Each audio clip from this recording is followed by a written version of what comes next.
Assalamualaikum warahmatullahi wabarakatuh. Salam saya. Sahabat saya, struktur dan karakteristik interior bumi memberikan berbagai pengaruh terhadap peristiwa-peristiwa yang terjadi di permukaan bumi. Peristiwa apa di permukaan bumi yang merupakan akibat dari karakteristik interior bumi? Ikuti video kami selengkapnya.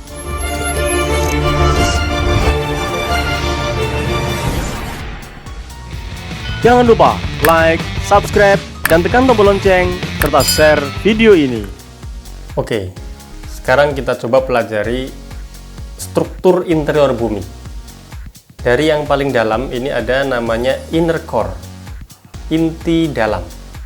Ya, kedalamannya sekitar 5.140 km ya, ketebalannya. Ini unsurnya terdiri dari logam, ya, ada besi, nikel pada suhu yang sangat tinggi, kira-kira di order 3.600-an derajat Celcius. Tetapi Anda perlu tahu bahwa dia pada suhu setinggi itu berada pada fase padat. Coba Anda kembangkan pemikiran, kenapa nikel, besi pada suhu setinggi itu berada pada fase padat? Karena Anda pasti tahu, logam, bisa besi maupun nikel pada suhu segitu mestinya sudah berada pada fase cair atau sudah berada di atas titik lelehnya. Kira-kira kenapa logam pada suhu setinggi itu bisa berada pada fase padat? Kalau Anda tahu, tolong tulis jawabannya di kolom komentar ya. Kenapa logam yang berada di inti dalam bumi memiliki suhu sangat tinggi tetapi berada pada fase padat? Ini menarik.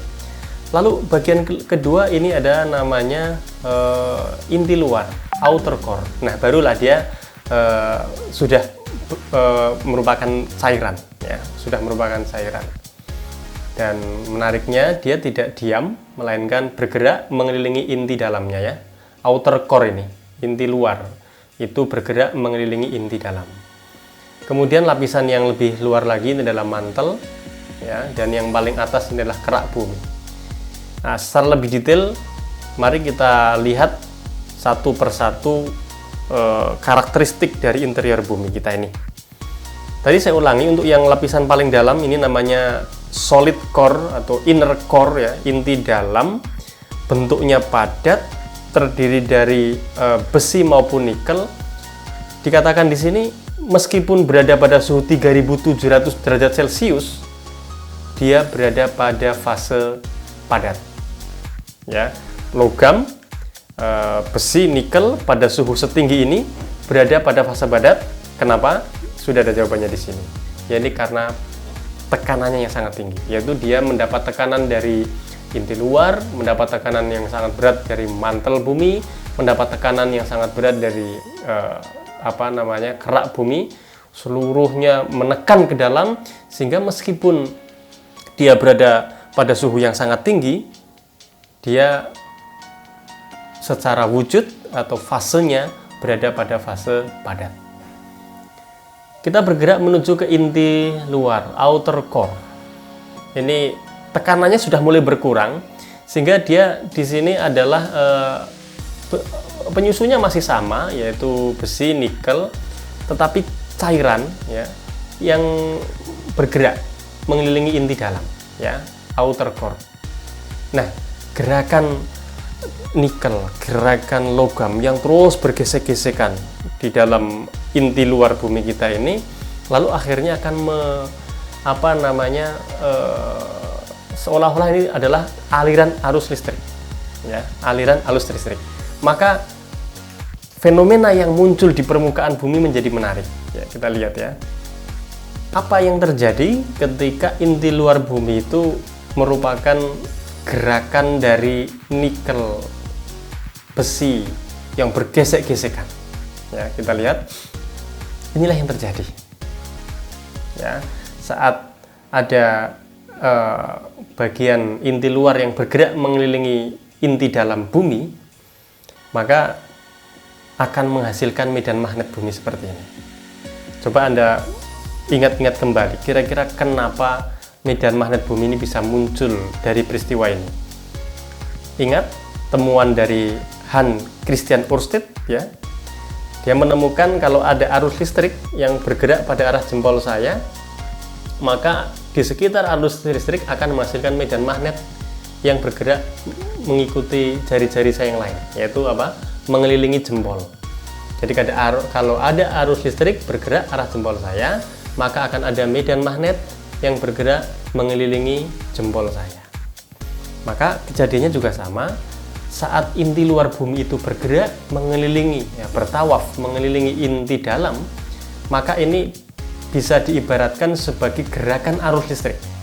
Oke, ketika ada gerakan arus listrik, maka di sekitar arus listrik ini akan menghasilkan medan magnet, dan itulah yang terjadi dengan medan magnet bumi kita. Nah, ini jadi medan magnet bumi muncul dari sini, dari peristiwa pergerakan inti luar bumi. Lalu kita naik ke atas, di sini ada mantel bumi. Apa yang terjadi di mantel? Ini zona yang cukup menarik bagi banyak peristiwa yang terjadi di permukaan bumi. Fasenya di sini melton ya, jadi Anda mungkin bisa membayangkan seperti pasta ya, kayak pasta gigi seperti itu. Dia tidak betul-betul padat, tapi juga tidak betul-betul cair, tetapi dia memiliki sifat fluida. Sifat fluida ini adalah ketika dia kena panas, maka dia akan terjadi arus konveksi namanya ya, convection current. Jadi panas yang ada di dalam inti dalam dan inti luar ini seperti berfungsi seperti kompor ya, kayak kompor. Lalu ini mantel ini nampak seperti cairan yang ketika cairan ini atau fluida ini kena panas, maka dia akan mengalami arus konveksi, yaitu bagian yang panas akan bergerak naik ke atas. Nanti ketika di atas dia akan suhunya akan turun, dan juga terdorong oleh bagian yang lebih bawah yang panas naik itu, maka dia akan turun ke bawah lagi. Turun ke bawah, di bawah kepanasan lagi, dapat energi panas lagi, maka dia naik lagi. Begitu seterusnya, maka di mantel ini terjadi peristiwa konveksi, convection current. Nah, peristiwa ini akan membangkitkan banyak peristiwa yang terjadi di semesta, yaitu memunculkan pergerakan lempeng-lempeng di permukaan bumi. Jadi Anda bayangkan bahwa lempeng di permukaan bumi ini hanya mungkin seperti styrofoam yang kita taruh di atas permukaan cairan atau permukaan air, permukaan fluida, di mana fluida atau cairan tersebut dipanasi dari bawah. Maka Anda bisa membayangkan bahwa lempeng-lempeng litosfer ini mudah bergerak. Ya, ada yang bergerak mendekat, ada bergerak saling menjauh, sehingga peristiwa-peristiwa berikutnya Anda sudah bisa membayangkan ada gempa, ada vulkanisme, ada erupsi gunung berapi dan lain-lain. Itu adalah peristiwa yang terjadi di bagian mantel bumi kita ini. Lalu naik lagi di atas mantel, ya ini adalah kerak bumi ya, the crust. Ada dua tipe, yang oceanic dan kontinental ya. Ada kerak laut atau kerak samudra, kita menyebutnya begitu, dan kerak benua ya, continental crust. Masing-masing punya karakteristik ya. Untuk kerak samudra dia denser, lebih rapat, newer and thinner.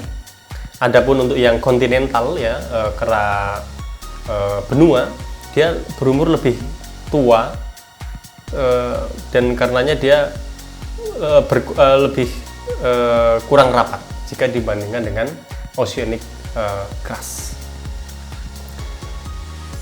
Nah, itulah kalau kita urutkan ya, dari dalam ada inti dalam, inti luar, mantel, lalu kerak. Kerak ini ada dua tipe, yaitu kerak samudra dan kerak benua. Nah, kita lanjutkan yang tadi tentang tektonik lempeng ini yang menarik ya.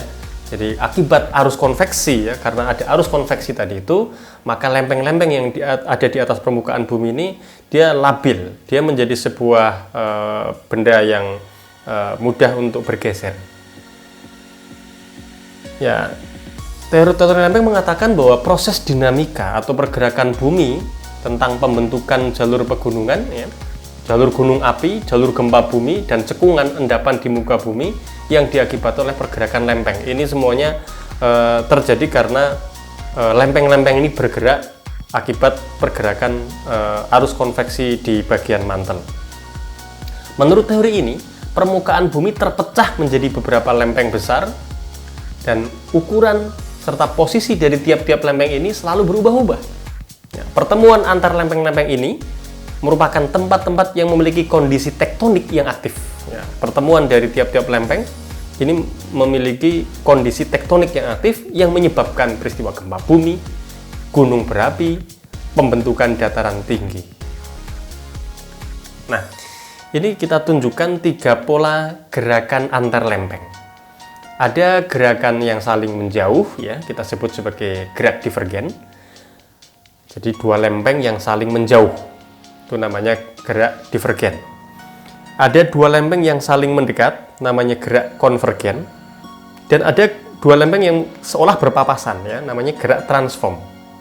Nah, masing-masing pola gerakan antar lempeng ini akan menghasilkan peristiwa-peristiwa yang terjadi di permukaan bumi dengan pola yang berbeda. Kita mulai dari gerakan divergen. Ya, gerak 2 lempeng yang saling menjauh. Karena gerakan yang menjauh ini, maka timbul retakan yang menjadi jalan keluar magma. Ya, Anda bayangkan ini ada 2 lempeng lalu menjauh, maka kawasan di antara titik di antara 2 lempeng yang menjauh ini kan menjadi tipis. Ya, menjadi tipis. Apanya? Anda lihat ini, keraknya menjadi tipis. Karena tipis, maka memungkinkan magma yang ada di dalam perut bumi itu menerobos ke atas. Ya. Magma ini kemudian mengalir sedikit demi sedikit naik ke permukaan bumi. Kalau ini terjadi, maka terjadilah pembentukan pulau vulkanik baru. Ya, ini akibat dari peristiwa divergen. Ya, 2 lempeng yang saling menjauh, maka akan muncul pulau-pulau vulkanik akibat merembesnya magma dari dalam bumi, karena kawasan ini termasuk tipis lempengnya, karena ditinggal oleh 2 lempeng itu. Yang kedua, gerakan konvergen. Ini adalah gerakan lempeng yang saling mendekat, ya, sehingga akan terjadi tumbukan, ya, tumbukan antar 2 lempeng. Nah, ketika lempeng samudra menabrak lempeng benua, sekali lagi, ketika lempeng samudra menabrak lempeng benua, maka sisi lempeng samudra akan melengkung, ya, seperti ini, melengkung masuk ke dalam, ke bawah lempeng benua. Ini seperti yang terjadi di kawasan selatan Pulau Jawa, di kawasan luar Sumatera. Polanya seperti ini, yaitu lempeng samudra dari Australia itu masuk menghujam di bawah lempeng benua Asia, atau Eurasia maksudnya, ya, Eurasia. Nah, kenapa? Ya karena dia lebih padat, lebih masanya lebih berat gitu, maka dia masuk ke dalam, menghujam ke dalam. Apa yang terjadi? Ya, gesekan atau tumbukan antar 2 lempeng ini akan memicu naiknya magma ke atas, sehingga kawasan ini, ya, di zona subduksi ini, di atasnya akan bermunculan banyak gunung berapi, ya. Akan banyak bermunculan gunung berapi di sini nih. Makanya kita lihat, ya, di kawasan selatan Pulau Jawa itu salah satu contohnya ada Gunung Merapi gitu. Itu merupakan dampak dari peristiwa tumbukan. Dan kawasan seperti ini tentunya Anda bisa membayangkan ini cukup tinggi peluangnya untuk terjadi peristiwa-peristiwa gempa bumi. Nah, apa yang terjadi ketika 2 lempeng benua tabrakan? Kalau tadi kan lempeng benua dan lempeng samudra, ya, salah satunya akan menelusup ke bawah. Nah, ketika 2 benua sama-sama ketemu, tumbukan begitu, maka yang terjadi akan ke atas, ya, lalu membentuk satu pegunungan. Ya, contohnya adalah pegunungan Himalaya. Jadi pegunungan Himalaya ini terbentuk karena tabrakan antar lempeng benua. Nah, sedangkan yang mendatar, transform itu, sesar mendatar, ini papasan gitu, merupakan gerak lempeng tektonik yang saling bergesekan dengan berlawanan arah. Ini seperti pada gesekan lempeng Samudra Pasifik dengan lempeng dataran Amerika Utara yang membentuk sesar atau patahan San Andreas. Ini dia, San Andreas Fault. Ini terjadi karena adanya sesar mendatar. Nah, ini nanti Anda pelajari dari peristiwa-peristiwa pergerakan lempeng yang ada di permukaan bumi ini, mana yang merupakan gerak divergen, mana yang merupakan gerak konvergen, dan mana yang merupakan gerak transform. Lah, inilah yang tadi saya bilang bahwa peristiwa konveksi, ya, pergerakan arus konveksi pada bagian mantel yang merupakan akibat dari panas yang ada dari inti bumi, baik inti dalam maupun inti luar, ini memicu pergerakan lempeng, pergerakan keras di sini, ya. Bagi contoh ini ketika ada arus konveksi yang bergerak memutar seperti ini, convection cell ini, maka dampaknya apa? Ya, ini lempeng ini akan bergerak menuju ke kiri ini. Sebelah kanannya, ketika ada arus konveksi yang polanya seperti ini, maka akan memicu lempeng bergerak ke arah sana. Nah, gerakan-gerakan lempeng ini ada yang menjauh, ada yang mendekat, sehingga memunculkan peristiwa-peristiwa yang tadi saya ceritakan, ya. Kalau ini saling menjauh, maka akan muncul pegunungan-pegunungan vulkanik. Kalau ini antara lempeng samudra dan lempeng benua ketemu, maka kawasan sini akan muncul banyak gunung berapi. Kalau ada dua lempeng benua yang ketemu, akan muncul banyak pegunungan besar. Itu penyebabnya tidak lain tidak bukan adalah peristiwa konveksi di dalam mantel bumi kita itu. Nah, sehingga terjadilah gempa bumi seperti ini, sebuah peristiwa guncangan, ya, getaran yang menjadi perusak bagi banyak bangunan yang ada di atas permukaannya, terjadi akibat peristiwa pergerakan lempeng yang dipicu oleh arus konveksi. Nah, ini tentang gempa bumi. Anda perlu tahu tentang epicentrum dan hipocentrum, ya. Epicentrum itu pusat gempa bumi yang terlihat di permukaan bumi, sedangkan hipocentrum adalah pusat gempa bumi yang betul-betul terjadi peristiwa tumbukannya di mana, itu adalah hiposentrumnya. Kalau ditarik tegak lurus ke atas, maka muncul namanya epicentrum. Lalu bagaimana cara manusia mengetahui posisi epicentrum? Nah, tentunya yang pertama manusia harus memiliki stasiun, ya, stasiun perekam, ya, stasiun yang terdapat alat seismometer. Dengan menggunakan persamaan seperti ini, yaitu selisih antara waktu gelombang sekunder dengan gelombang primer dikurangi 1 menit kalikan 1000 km, ini sebuah konstanta, maka kita akan mengetahui jarak epicentrum dari stasiun, ya. Apa itu gelombang primer? Ini gelombang longitudinal berasal dari pusat gempa menuju ke sebuah titik, misalnya di suatu stasiun, dia bergerak longitudinal. Jadi kalau getarannya naik turun begini, maka arah rambatnya juga ke sana, gitu, ya. Seperti ini, tek tek tek tek tek tek tek, ini namanya gerak longitudinal. Dia lebih cepat sampai ke stasiun. Sedangkan gelombang sekunder dia transversal. Jadi apa itu? Polanya kanan kiri seperti ini, kanan kiri, tapi menuju ke sebuah titik, sehingga nanti membentuk gelombang transversal. Dia memiliki butuh waktu yang lebih lama sedikit, gitu, ya. Lalu jeda antara gerak sekunder dengan gerak primer ini yang dikurangi 1 menit dikalikan 1000, maka kita bisa memperoleh besaran namanya jarak epicentrum dari seismometer. Maka satu buah seismometer hanya akan mengetahui radius, hanya akan tahu jarak epicentrumnya berapa, tapi belum tahu di mana epicentrumnya. Sebagai contoh seperti ini, kita punya stasiun di posisi A ini. Berdasarkan perhitungan gelombang sekunder dan gelombang primer, diketahui bahwa jarak epicentrumnya adalah 30 km. Tetapi di mana persisnya nggak ada yang tahu. Karena apa? Dia berupa lingkaran. Semua titik yang berada 30 km dari A itu berpeluang terjadinya gempa. Oke, sekali lagi, kalau ada stasiun A itu menangkap, berdasarkan perhitungan ditemukan bahwa epicentrum itu berjarak 30 km, dia belum bisa menentukan di mana persisnya epicentrum itu. Karena setiap titik ini berpeluang, mungkin di titik sini, mungkin di sebelah sini, mungkin di sebelah sini, tidak ada yang tahu. Hanya tahu bahwa jaraknya 30 km. Maka dengan satu stasiun saja, kita tidak bisa akan mengetahui di mana titik epicentrumnya. Maka minimal kita butuh 3 stasiun. Sebagai contoh, kita akan membutuhkan stasiun kedua, stasiun B. Di stasiun B, terekam atau diperhitungkan jarak epicentrumnya adalah 20 km. Maka semua titik yang berjarak 20 km dari stasiun B berpeluang terjadinya pusat gempa.